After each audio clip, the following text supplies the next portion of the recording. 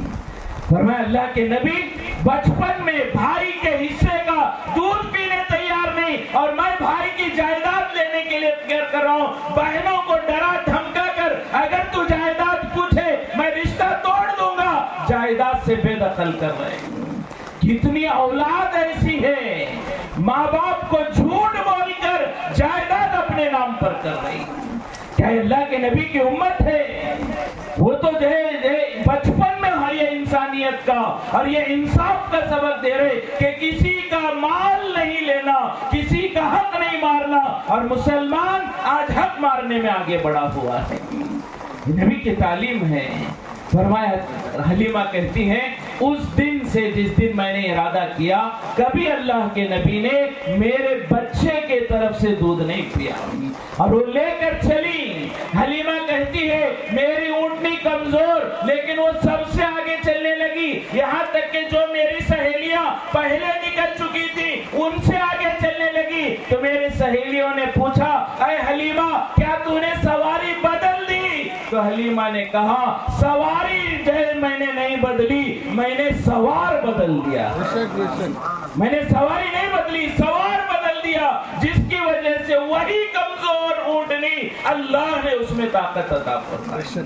فرمایا جب اللہ کے نبی ہیں کمزور اونٹنی کو طاقتور کر رہے، جب اللہ کے نبی کی سنتیں ہوں گے ہمارے اسی چھوٹے سے کاروبار میں، ہماری اسی سے چھوٹی سی نوکری میں، ہماری اسی چھوٹے سے روزی میں اللہ بے پناہ برکتیں دیں گے جب ہمارے اندر نبی کی تعلیمات ہوگی۔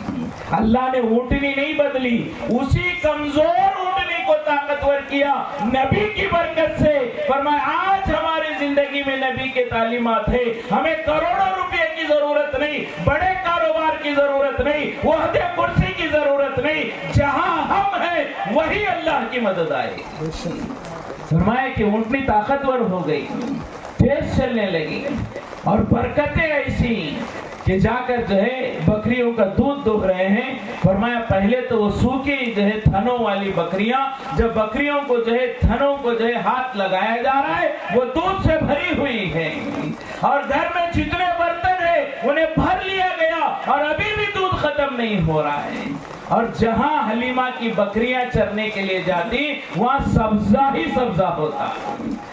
بنو سعد کی عورتیں کہنے لگی کہ اپنی بکریوں کو وہاں چراؤ جہاں حلیمہ کی بکریاں چرتی ہے، لہذا گاؤں والے انتظار کرتے کہ جہاں حلیمہ کی بکریاں جائیں گی ہم اپنی بکریوں کو وہاں لے جائیں گے، لہذا حلیمہ کے جہاں بکریاں چلتی وہ اپنی بکریوں کو لاتے، لیکن وہاں جانے کے بعد ایسے محسوس ہوتا کہ وہ جگہ تو خوش ہے لیکن میرے حلیمہ کی بکریوں کو وہ ہرا نظر آتا ہے، دوسروں کی بکریوں کو وہ سوکھا نظر آتا ہے۔